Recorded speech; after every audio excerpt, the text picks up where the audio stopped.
Salut les gars, bienvenue sur Actu Mercato. Début de saison 2024-2025 très compliqué pour le Real Madrid. Après des problèmes extrasportifs, mais aussi des problèmes sur le niveau footballistique. On va bien évidemment évoquer ce cas-là, avec notamment le cas entre Vinicius Junior et Bellingham. La petite tension qu'il y a depuis quelques semaines entre les deux joueurs. Le cas Kylian Mbappé et sa virée en Suède. Et bien évidemment Vinicius Ballon d'Or, mais aussi le cas de Rodrigo. Asseyez-vous, n'hésitez pas. Avant de continuer, abonnez-vous, likez et commentez. Let's go. On va commencer ce petit débrief avec le cas Vinicius Junior et Jude Bellingham. L'un des faits marquants de ce début de saison, c'est la particularité de Jude Bellingham à s'hériter très rapidement depuis le début de saison. Ça a commencé avec le match en Ligue des Champions il y a de cela quelques semaines où on a vu Jude Bellingham crier sur Kylian Mbappé et Vinicius Junior parce qu'il ne faisait pas assez d'efforts. Mais là encore, ça s'est répété hier en Liga face au Celta Vigo. Ce sont des images qu'on ne veut pas voir au Real Madrid, mais aussi dans le monde du football. On a vu un Jude Bellingham quasiment énervé contre Vinicius Junior. Là les gars, on a vu un Vinicius Junior qui prenait le ballon, il a dribblé 2 ou 3 défenseurs, il arrive dans la surface et là, il y a un Jude Bellingham au deuxième poteau, il préfère tenter sa chance du pied gauche et ça va au-delà des montants. Là bien évidemment, il a 0 but en Liga actuellement et il a marqué 1 but avec sa sélection nationale. Je pense qu'aujourd'hui, il est sous cette pression-là. On veut vraiment voir si ce n'était pas un coup de hasard la saison dernière et aujourd'hui, c'est cette pression-là qu'il a, il veut à tout prix marquer, mais je comprends Jude Bellingham quand tu fais assez d'efforts défensivement et physiquement aussi, mais que là, sur une action, ton coéquipier, il gâche toute l'action en partant seul et en frappant au-delà des cadres. Bien évidemment, tu vas être frustré d'un côté. Mais là, aujourd'hui, on a tendance à comparer Jude Bellingham à un second avançant. Bien évidemment, parce que Carlo Ancelotti l'a fait jouer la saison dernière en tant que faux neuf ou alors quasiment second avançant. Donc aujourd'hui, quand les amateurs de football, les fans du Real Madrid et de football comme nous, on voit une saison de Liga où Jude Bellingham, cette saison, il a 0 but. Les gars, ça choque et ça étonne parce que la saison dernière, Jude Bellingham, il était déjà à pas moins de 6 buts en Liga à ce stade-là. Donc aujourd'hui, c'est cette frustration-là qu'il a, ce devoir de prouver qu'il est véritablement un joueur pilier du Real Madrid, tout en faisant des efforts défensifs, physiques et aussi des passes décisives, mais aussi en marquant des buts. Mais les gars, moi je pense que contrairement à d'autres personnes, sur l'action d'hier face au Celta Vigo, Vinicius c'est un avançant les gars, c'est un attaquant, c'est pas un avançant de pointe, mais c'est un attaquant. Lorsqu'il est dans la surface de réparation, sa première intention est de cadrer ou alors de frapper généralement. Mais là, il n'a pas vu Jude Bellingham au deuxième poteau et ce qu'il a fait, c'était un réflexe normal d'attaquant. Donc, on va pas plaindre Vinicius Junior sur ce coup-là. Mais sur le plan défensif, il est clair que Jude Bellingham a véritablement raison de crier sur Kylian et Vini. Parce que là, on voit, ils ne font pas d'efforts défensifs. D'autant plus que là, sur ce système tactique de Carlo Ancelotti, qui est parti sur un 4-4-2 avec un milieu en losange, on voit Jude Bellingham, il joue quasiment en 10 secondes avançantes, mais aussi c'est lui qui complète le côté droit de l'attaque.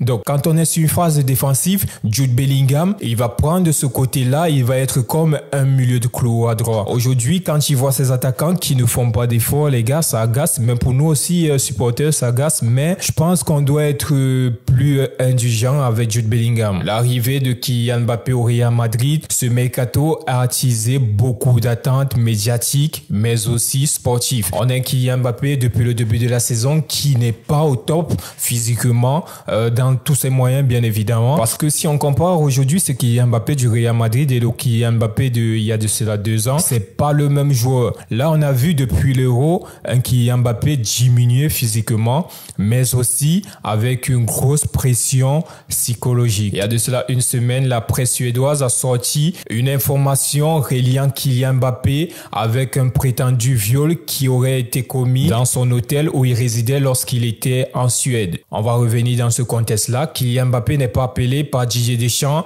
pour la trêve internationale. Le Real Madrid donne 3 jours de congé pratiquement à Kylian Mbappé et celui-ci décide avec ses amis, notamment Nordi Mukwele, notamment un de ses anciens coéquipiers du Paris Saint-Germain, avec qui ils vont décider de se rendre en Suède pour passer un peu de temps. Quelques jours plus tard, 3 jours pratiquement, le lundi, l'information est relayée par tous les médias français, notamment RMC Sport, BFM, la chaîne L'équipe. Tous ont relayé l'information reliant Kylian Mbappé à cette accusation de viol. Les gars, aujourd'hui, ce qui se passe avec Kylian Mbappé sur le plan médiatique, j'ai l'impression que tous les joueurs qui arrivent au Real Madrid ont ce problème avec les médias. On va remonter plus loin avec l'époque Anelka, Beckham, Ronaldo. Ensuite, on revient avec le cas Cristiano Ronaldo à partir de 2009, Karim Benzema bien évidemment. Kylian Mbappé aujourd'hui, n'en parlons même pas de Vinicius Junior. Là, on a un Kylian Mbappé qui est affecté psychologiquement, moralement,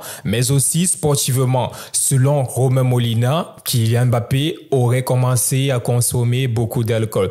Là, les gars, c'est pas avéré. Je donne l'information recueillie par Romain Molina que je peux pas attester ici parce que là, on n'a pas vu un mec perturbé contre Celta Vigo. Bien évidemment, il a marqué un très beau but, mais on sent que il y a ce petit manque là. On sent un Kylian Mbappé, même quand tu regardes sa gestuelle et tout, il est vidé. Il est vidé, je sais pas si c'est sur le plan personnel ou alors sportivement. Depuis le début de saison, on n'a pas retrouvé le Kylian Mbappé de 2022, celui-là qui nous a fait vibrer face à l'Argentine. On a l'impression aujourd'hui que les médias français, s'ils ne parlent pas de Kylian Mbappé, ils ne vont pas vendre ou alors ils ne vont pas attirer des réactions et des clics sur leurs publications. Kylian Mbappé aujourd'hui, c'est une image qui fait vendre, notamment sur le plan commercial et marketing aussi. Et que lorsque vous vous amusez à sortir des déclarations, le minimum voudrait que vous nous sortiez des preuves ou alors, les gars, vous vous retenez pendant que l'enquête est en cours. Moi, j'ai une question pour vous aujourd'hui, les gars, avant de continuer. D'où sort cet acharnement médiatique contre Kylian Mbappé? Parce qu'il y a de cela 1 an, lorsqu'il évolue au Paris Saint-Germain, on n'a vu aucun média crier sur Kylian Mbappé. On n'a vu aucun média faire des publications à tendance négative sur Kylian Mbappé. Là, on parlait de Neymar, Messi et tout le reste, Verratti et tout. On n'a jamais dit Kylian Mbappé a fait ci, Kylian Mbappé a fait ça. Tout le monde le caressait au sens du poil. Aujourd'hui, qui n'est plus au Paris Saint-Germain, tous ces médias français se retournent contre lui. Nous sommes à quelques jours, les gars, de la remise du Ballon d'Or 2024, qui a longtemps été sujet de polémique entre Vinicius Junior, Jude Bellingham, Rodri, Cavaral, Toni Kroos. Mais les gars, aujourd'hui, selon le quotidien espagnol Marca, Vinicius Junior devrait recevoir son Ballon d'Or ce 28 octobre à Paris. Bien évidemment, moi je suis madridista, donc normal que je vais soutenir Vinicius Junior.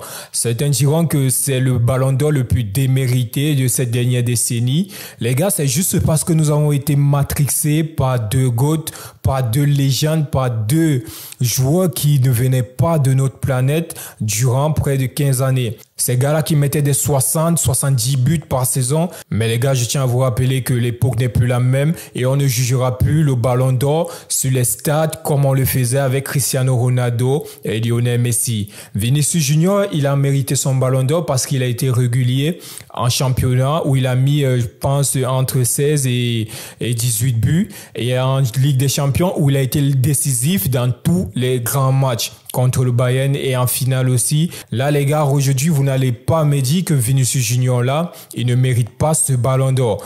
Mais les gars, ce qu'il faut retenir aujourd'hui, c'est que Cristiano Ronaldo et Lionel Messi, ils ne seront plus là et on va passer à autre chose. Les stats de fou qu'ils ont fait en marquant des 60, 90 buts pour Lionel Messi en 2012, personne ne pourra répéter ça à part potentiellement Erling Haaland. Les gars, on va attaquer le dernier point de notre vidéo qui est le cas Rodrygo Goes. Là, actuellement, je suis vraiment triste pour ce qui arrive à Rodrygo actuellement, passer de titulaire à remplaçant d'un coup comme ça, les gars. Lui qui pensait potentiellement être titulaire en fin cette saison incontestablement. Là, avec l'arrivée de Kylian Mbappé, Endrick aussi, c'est plus compliqué avec un Carlo Ancelotti qui va passer sur un 4-4-2 avec un milieu en losange pour la sérénité de son effectif. Et il est passé avec un milieu en losange en 4-4-2 avec Tchouaméni en pointe basse en 6, Camavinga et Federico Valverde sur les côtés, Bellingham en 10 en faux 9, on va dire comme ça. Et sur la pointe de l'attaque, Vinicius Junior et Kylian Mbappé. Rodrygo ne va pas entrer à la 75e minute à la place de Kylian Mbappé ou de Vinicius Junior. C'est impossible ça les gars. C'est impossible de donner 15 minutes de temps de jeu à Rodrygo qui est l'un des meilleurs joueurs de ton équipe. Pour vous, quel est le chemin pour que Rodrygo puisse être titulaire au Real Madrid? Parce que depuis le début de la saison, Carlo Ancelotti, il a tout tenté. Il a fait un 4-3-3 avec Vinicius Junior, Kylian Mbappé en pointe et Rodrygo. Ça n'a pas marché. On s'est fait allumer. L'équipe était déstabilisée. Aucune constance dans le jeu. Mais là, avec ce 4-4-2 en losange, on voit que l'équipe maîtrise plus. Les gars, je suis très nostalgique de l'époque 2018-2013 avec la BBC et tout. Mais ce qui faisait notre force, c'était le milieu de terrain. On avait 3 joueurs qui se complétaient parfaitement. Les gars, merci d'avoir regardé cette vidéo. Si vous avez aimé la vidéo, n'hésitez pas. Abonnez-vous, likez, commentez et partagez. C'était la pépite pour Actu Mercato. Let's go!